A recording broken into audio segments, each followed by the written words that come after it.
आपको जब राम मंदिर का फैसला सुप्रीम कोर्ट सुनाती है तो आपको कबूल है, आपको बड़ा अच्छा लगता है। लेकिन जब यहाँ सही सवाल कर लिया आपके सॉलिसिटर से, तुषार मेहता जी से, जिनके पास जवाब ही नहीं था, समय पे समय मांग रहे हैं, उनको लगा कि भाई बाद में हमारे मोदी जी मैनेज कर लेंगे, जरा ये अमित शाह कुछ अपना दिमाग लगा लेंगे। जानता है कोई अंधा आदमी बता सकता है कि ये गलत है। मैं हिंदू होकर के जब नहीं स्वीकारूंगा किसी मुसलमान भाई को अपने मंदिर के ट्रस्ट में, तो कैसे मुसलमान भाई संभाल लेंगे। और आपको पाशवानदा मुसलमानों की चिंता है, दलितों की चिंता नहीं है। कितने मंदिर के ट्रस्ट में दलित भाइयों को जो आपने मौका दिया है।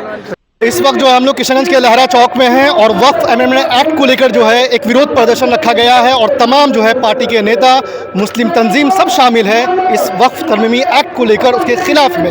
हमारे साथ मौजूद है इस वक्त राणा रंजीत सिंह। आप आए हैं यहाँ विरोध प्रदर्शन में, क्या ऐसे मुद्दे हैं और आपको क्यों आना पड़ा? मतलब मुस्लिम पर्सनल लॉ बोर्ड को या इस पर इल्ज़ाम लगता है कि वक्फ जो है कहीं भी हाथ रख देते हैं तो वो ज़मीन उसका हो जाता है। देखिए, जो नियमों को नहीं जानते हैं वो बेवकूफ़ लोग इस तरह की बातें करते हैं। हम लोग पढ़े लिखे लोग हैं, संविधान को भी जानते हैं, वक्फ कानून को भी खूब बढ़िया से जानते हैं। वक्फ के जो भी लोग जिम्मेदार होते हैं वो सरकारी कर्मचारी होते हैं, वो सरकार के अधीन होते हैं। और ये जो जानकारी नहीं है, ये गलत बातें करते हैं। ये लड़ाई केवल मुसलमानों की नहीं है, ये देश के एक एक नागरिक की लड़ाई है। देश को गृह युद्ध की तरफ धकेला जा रहा है, जहर फैला करके हिंदू मुसलमान करके। आबादी किसी की कम किसी की ज़्यादा हो सकती है, लेकिन जब तबाही होगी तो किसी का एक आंख फूटेगा, किसी का दो आंख फूटेगा। तो देश को गृह युद्ध से बचाने के लिए मैं राजपूत समाज से आता हूँ, क्षत्रिय धर्म निभाने के लिए मैं यहाँ पे आया हूँ और इनको पूरा यकीन दिलाया है कि आपकी लड़ाई के लिए, एक मुसलमान भाइयों की लड़ाई के लिए, एक हिंदू के बेटे को जेल जाना होगा तो सबसे आगे लड़ेगा। और महात्मा गांधी जी का जो सिद्धांत था कि मुसलमान की लड़ाई एक हिंदू का बेटा लड़े और हिंदू की लड़ाई एक मुसलमान का बेटा लड़े, तो ही एक खूबसूरत हिंदुस्तान को जिंदा रख सकते हैं। सुप्रीम कोर्ट ने जो 2-3 सवाल किए हैं अभी हालिया दिनों में कि क्या आप भी अपने इसमें किसी मुस्लिम को रखेंगे, और वक्फ बाय यूज़र को लेकर भी टिप्पणी की है, तो किस तरह से देख रहे हैं? देखिए, सुप्रीम कोर्ट का जो फैसला था उसका स्वागत हम लोग करते हैं और हर कोई रंजन गोगोई साहब की तरह नहीं हो सकता।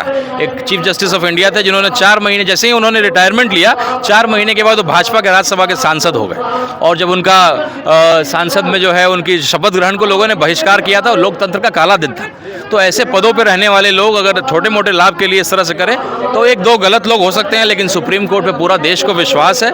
और आप भले आपके पास बहुमत है संसद में तो आप बिल को पास जरूर करा लीजिएगा, लेकिन संविधान के कस्टोडियन हमारे राष्ट्रपति के साथ साथ हमारे चीफ जस्टिस ऑफ इंडिया भी हैं, सुप्रीम कोर्ट भी है और पूरे देश को यकीन है। और ये काला कानून, जैसे कृषि कानून हटाया गया था, बिल्कुल इस कानून को भी हटाना ही पड़ेगा। आखिरी सवाल ये है कि अभी हालिया दिनों में देखा गया, चाहे निशिकांत दुबे सांसद हो बीजेपी के या फिर और नेता हो, सर्वोच्च न्यायालय पे जो है वो टीका टिप्पणी कर रहे हैं, तो किस तरह से देख रहे हैं? देखिए, ऐसे बड़े पदों पर रहने वाले निशिकांत दुबे जी जैसे लोगों को इतने बार संसद हुए हैं, आपको जब राम मंदिर का फैसला सुप्रीम कोर्ट सुनाती है तो आपको कबूल है, आपको बड़ा अच्छा लगता है। लेकिन जब यहाँ सही सवाल कर लिया आपके सॉलिसिटर से, तुषार मेहता जी से, जिनके पास जवाब ही नहीं था, समय पे समय मांग रहे हैं, उनको लगा कि भाई बाद में हमारे मोदी जी मैनेज कर लेंगे, जरा ये अमित शाह कुछ अपना दिमाग लगा लेंगे, तो समय पे समय मांग रहे हैं। चूंकि ये संविधान का उल्लंघन है, right of equality, freedom of religion का जो है ये उल्लंघन है और देश जानता है, कोई अंधा आदमी बता सकता है कि ये गलत है। मैं हिंदू होकर के जब नहीं स्वीकारूंगा किसी मुसलमान भाई को अपने मंदिर के ट्रस्ट में, तो कैसे मुसलमान भाई संभाल लेंगे। और आपको पाशवानदा मुसलमानों की चिंता है, दलितों की चिंता नहीं है। कितने मंदिर के ट्रस्ट में दलित भाइयों को जो आपने मौका दिया है, तो डिवाइड करके अंग्रेजों की तरह डिवाइड एंड रूल पॉलिसी पे चल रहे हैं, जहर फैला करके। न रोजगार की बात होगी, न अस्पताल की बात होगी, न सड़कों की बात होगी, केवल हिंदू मुसलमान की बात। क्या लगता है कि इस तरह से करके जो है चुनावी लाभ लेने की कोशिश करते हैं, या फिर बिहार में चुनाव इस वजह से भी?